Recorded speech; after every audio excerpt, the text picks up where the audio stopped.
বন্দে মাতরম, বন্দে মাতরম, ভারত মাতা কি জয়। ঝান্ডা তুলছে অভিরাম মাঝি। অভিরাম মুখটা সিরিয়াস করে রেখেছে, গায়ে চকচকিয়া পাঞ্জাবি।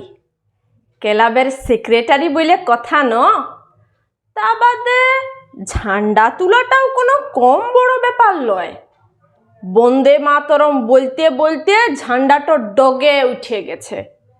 কি বটে কে জানে। ডগে তুলে অভিরাম উসুর ফুসুর করতে লাগল।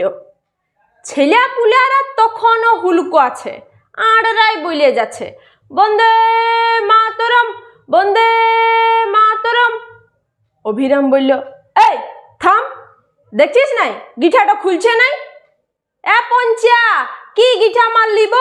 শালা আখাড়ে মেরে দিছিস নাকি? পঞ্চা ভিজা কাওয়ার পাড়া মুখটা করে বলল, ঠিকই তো মারিয়েছি, তাইলে খুলছে নাই কেনে? নাই খুলছে তো নাই খুলছে, অমনটাই রাখিয়ে দাও না। শালা গাধা বঠিস নাকি? পেপারওয়ালারা দেখলে কি হালটো করবে জানিস?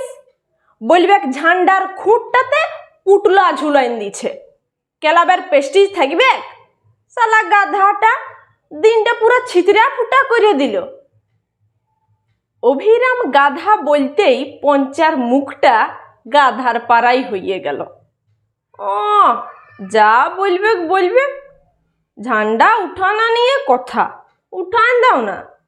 অত সোজা লয়, মাথায় রাখবি, ইটো হইল দেশের ঝান্ডা, 3টো কালার, মধ্যেখানে অশোক চক্র। টুকু ইজ্জত করতে শিখ। এমন গিঠাটা মারিয়েছিস, সারা চক্রটাই হাফিস। কেনে, ওই চক্রটাতে কি আছে? লা, এই কাঢ়াটাকে এখন কি বুঝাবি বুঝা। ওই চক্রের ভিতরে জন স্পোকগুলো আছে না, ওইগুলোই আসল। এক একটার এক এক কিসিমের মানে। কোনটা সত্যবাদিতা, কোনটা ন্যায় বিচার, কোনটা আত্মবলিদান, ওগুলো বুঝতে হবে। সবেই তো গিঠা মারিয়ে রেখে দিয়েছিস।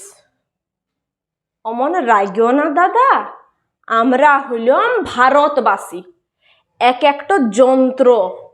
লাল মুহা ইংরেজ গুলার সঙ্গে কাঁচড়া মারা করলাম, অত টেনশন নাই। কত তীর ডাঙি মারলাম, অত টেনশন নাই। দমে গুলি বন্দুক চলাচলি করলাম, অত টেনশন নাই। কত ধরপাকড় হইল, জেল হইল, ফাঁসি হইল, অত টেনশন নাই। ইয়ারলে ঢের বড় টেনশন, ঝান্ডার গিঠাটা খুলবে কি খুলবে নাই, খুলবে কি খুলবে নাই। এ দাদা, অমন ঘাবড়া আছো কেনে?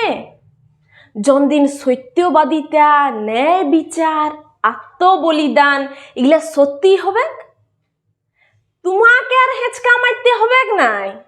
ঝান্ডার গিঠাটো সেট করে খুলিয়ে যাবে।